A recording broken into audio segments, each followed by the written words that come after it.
पहले इस प्रेस वार्ता की शुरुआत एक वीडियो से करेंगे। लिंक भेजिए, लिंक।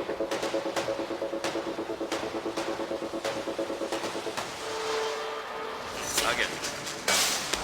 अरे भाई 150 मंदिर टूट गया, कॉरिडोर बन गया, कॉरिडोर बन गया, कॉरिडोर बन गया। ये 5 बार आप बोल चुके हमसे, लेकिन 150 मंदिर, वो मंदिर जिनका पुराणों में वर्णन था, वो मंदिर जो 2000 साल पुराने थे, वो मंदिर जो 500 साल पुराने थे, वो मंदिर जो 800 साल पुराने थे, वो सारे के सारे तोड़ करके फेंक दिए गए। हमको टूटी में पकड़ा, ऐसे उछाल के ले जा रहे हैं, कैसे धोबी को कपड़ा पछाड़ते हैं, पीछे से इतना मार रहे हैं रात दंड से। आप लोग तो थोड़ा बहुत वीडियो देखे हो। और वो कौन होते हैं? हमारे गुरुजी को पालकी से उतारने वाले। यही है आप लोग का धर्म, बंद कमरे में जाके जूते से मारना।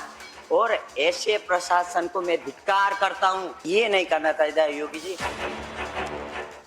तो इस समय हमारे पास तो कोई पदाधिकारी हमारे तो है नहीं जो इस लेटर को आपके रिसीव कर सकते हैं। तो आपसे हम ये निवेदन कर सकते हैं कि आप प्रातः जो ऑफिस का समय रहता है उस पर आइए और आप इसको रिसीव कराइए। प्रमाण की आपको जरूरत है। ये प्रशासन तय करेगा कि हम शंकराचार्य हैं कि नहीं है। उत्तर प्रदेश का मुख्यमंत्री तय करेगा कि भारत के राष्ट्रपति तय करेगा। भारत के राष्ट्रपति को भी अधिकार नहीं है कि वो तय करे कि कौन शंकराचार्य है।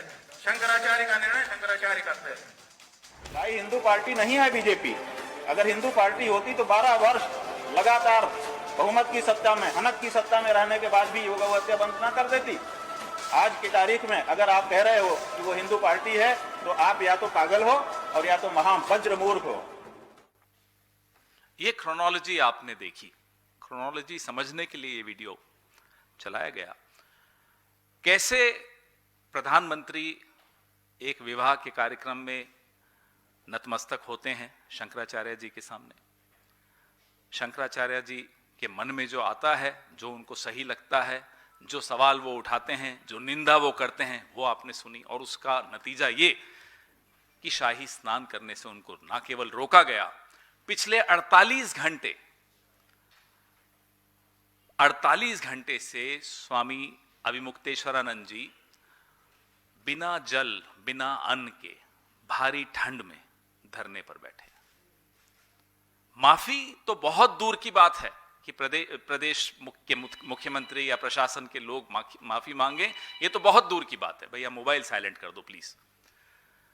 उल्टा आधी रात को 12 बजे एक नोटिस आ गया उत्तर प्रदेश सरकार से। उस नोटिस में यह कहा जाता है कि साहब हम तो आपको शंकराचार्य नहीं मानते। ये घमंड की पराकाष्ठा, ये इसको कहते हैं विनाश काले विपरीत बुद्धि।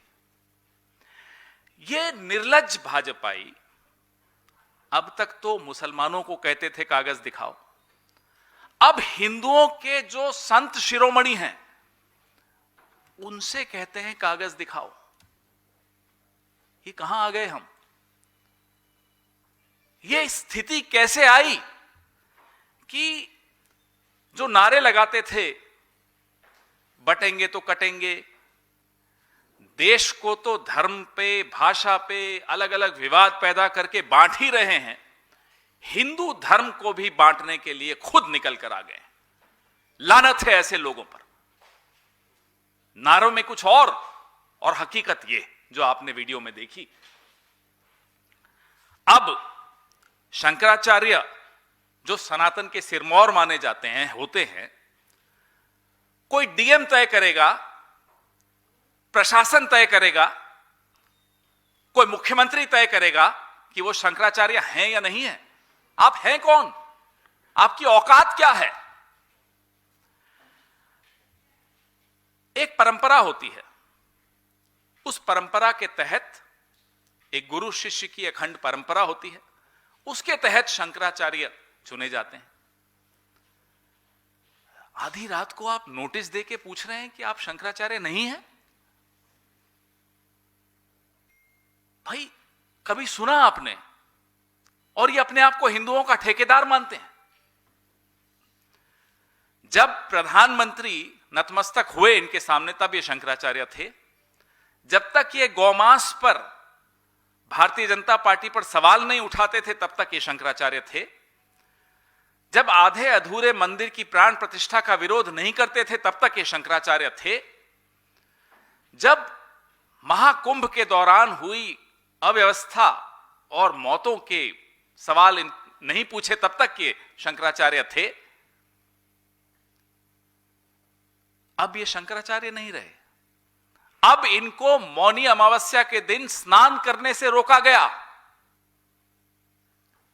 क्योंकि ये राजा के सामने नतमस्तक नहीं होते, क्योंकि आदित्यनाथ अजय सिंह बिष्ट के सामने नतमस्तक नहीं होते, क्योंकि अजय सिंह बिष्ट को आईना दिखाते हैं। इसलिए आज अजय सिंह बिष्ट इनसे कागज मांग रहा है, सबूत मांग रहा है और इनके शंकराचार्य होने पर सवाल उठा रहा है। ये वो 10 साल से जो अपनी फर्जी डिग्रियां छिपाते हुए भ्रष्ट लोग ये तय करेंगे कि शंकराचार्य कौन होगा। अरे तुम्हारी डिग्रियां नहीं मालूम है, तुम पढ़े लिखे हो या नहीं ये नहीं मालूम है, आप पूछेंगे कि शंकराचार्य कौन होगा। वैसे 1954 में सुप्रीम कोर्ट में एक मामला आया, शिरूर मठ का एक केस था, जिसमें यह स्पष्ट कह दिया गया था कि मठ की परंपराएं और मठ के संचालन में हस्तक्षेप का किसी को अधिकार नहीं है। तो ये जो कल रात को 12 बजे आदित्यनाथ ने, अजय सिंह बिष्ट ने जो नोटिस भेजा है, यह संविधान के आर्टिकल 25 और आर्टिकल 26 का उल्लंघन है। यह नैतिकता के पैमाने पर सही नहीं है, ये कानून के पैमाने पर सही नहीं है, संविधान के पैमाने पर सही नहीं है। ये बेशर्मी है, ये बेहयाई है, ये निर्लज्जता है, उससे कम कुछ नहीं है।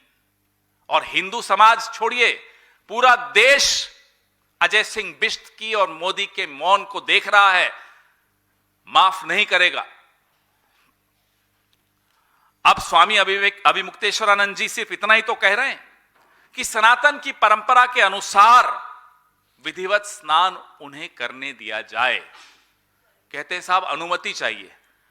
मां गंगा में स्नान के लिए अनुमति चाहिए। भारत में रहने वाले किसी भी व्यक्ति को क्या मां गंगा में स्नान के लिए अनुमति लेनी पड़ेगी? और ये तो हिंदुओं के संत शिरोमणि हैं, इनको अनुमति लेनी होगी अजय सिंह बिष्ट से कि मैं गंगा में स्नान, और ऐसा स्नान जो पुरातन समय से चला आ रहा हो। खुद स्वामी अभिमुक्तेश्वरानंद जी कहते हैं कि 40 साल से तो वो कर रहे थे, उनको अनुमति नहीं है और उनको अनुमति लेने की जरूरत क्यों पड़ेगी? मां गंगा किसी की बपौती है? जो इनके गुणगान करता रहे उसके लिए वीवीआईपी, अडानी अंबानी के लिए अलग, जैसा कि कल मैंने आपको बताया महाकुंभ में व्यवस्था। और जिनसे समाज को खतरा है, मैं मोहन भागवत के राष्ट्रीय स्वयंसेवक संघ की बात कर रहा हूं, जिनसे समाज को खतरा है, उनकी सुरक्षा में करोड़ों रुपए खर्च कर दिए जा रहे हैं। असली जो संत हैं, जो हिंदू धर्म का प्रतिनिधित्व करते हैं, उनके साथ यह हालत। आपने देखा कि उनके एक बुजुर्ग शिष्य को, 85 वर्षीय शिष्य को जूतों से मारा गया, राजदंड किसी का छीन लिया गया, पालकी का अपहरण कर लिया गया।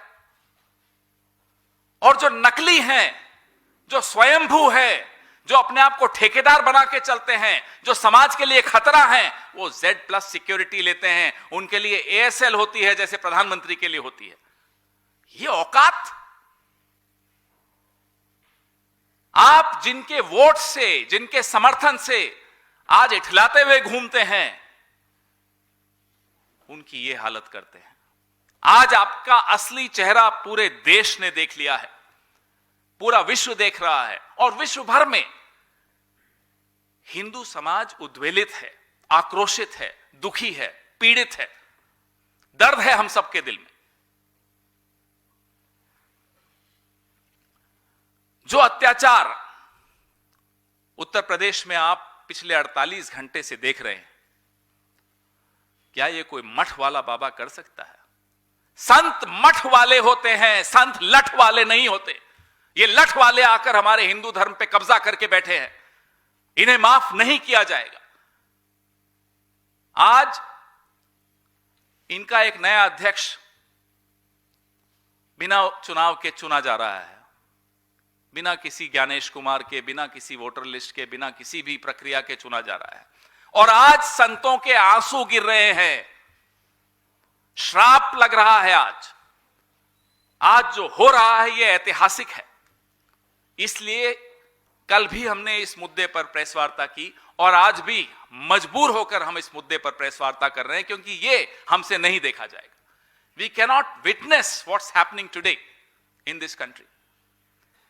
For the last 48 hours, the greatest saint of our religion, of Hindu religion, is sitting on a dharna without eating anything, without drinking water. Instead of going and apologizing to him, they are trying to serve him a notice in the middle of the night, challenging the fact that he is a Shankaracharya. Does any government, any DM, any police commissioner, any chief minister, any prime minister have any right to question the status of the Shankaracharya? This is against all traditions. Therefore, we come to you repeatedly on the second day consecutively, raising the same issue, because what is happening is unprecedented. It has never happened before, neither under the Mughals nor under the British. But it's happening under those who claim to be the self-proclaimed custodians of my faith. Every single Hindu across the world is watching what's happening in Uttar Pradesh. These people are sinners. They will never be forgiven. Your questions, please.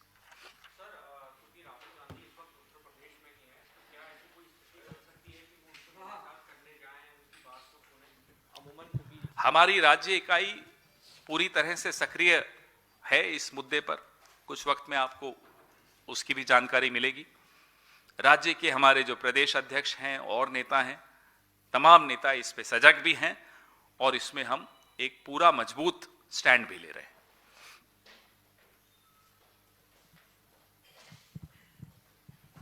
So you have called BJP anti-Sanatani yesterday as well. I have called them anti-India. That includes Sanatan, that includes minorities, that includes Dalits, that includes Adivasis, that includes women. But sir, they are saying that yesterday Rahul Gandhi was in Kerala. He hasn't said anything about the loot which is being done in Sabrimala temples. And then how the big Congress party can call the BJP anti-Sanatani. That's what they are Look at what's happening on the screen. How dare they even question anybody now? Today, all the questions are directed at the Prime Minister of India, who considers himself and wants everybody to consider him as the Vishwa Guru. And look at what his chelas are doing. The questions are directed at him. Does he have the courage to come out and respond to these questions? Does he have the courage to go and bow before Shankaracharya ji and apologize? Sir. और श्राप लगेगा उनको, लेकिन प्रधानमंत्री ने कहा कि जो बीजेपी के अध्यक्ष चुने गए हैं वो मेरे बॉस हैं। अरे वो आपस में क्या खेलना है उनको, वो खेलते रहें। मोहन भागवत कभी किसी का बॉस बन जाता है, कभी मोदी किसी के बॉस बन जाते हैं, हमें कोई मतलब नहीं उससे। संतों के आंसू गिर रहे हैं आज, और ये बॉस बॉस खेल रहे हैं। ये क्या बिग बॉस का गेम चल रहा है यहां? ये मेरे बॉस हैं, मैं उनका बॉस हूं, क्या है ये? जो हिंदू धर्म के सबसे बड़े बॉस हैं वो आंसू गिरा रहे हैं और इनको बिग बॉस खेलने की सूझ रही है। So you made a reference to the BJP president being elected unopposed. So what is the Congress's official reaction on the BJP internal party elections? And Where is the election? Why do you even call it an election? You announce the president first and then say there will be an election, and then there is no election. Gyanesh Kumar Gupta wants to resign in protest. He has no role. He can't even influence. He can't manipulate anything.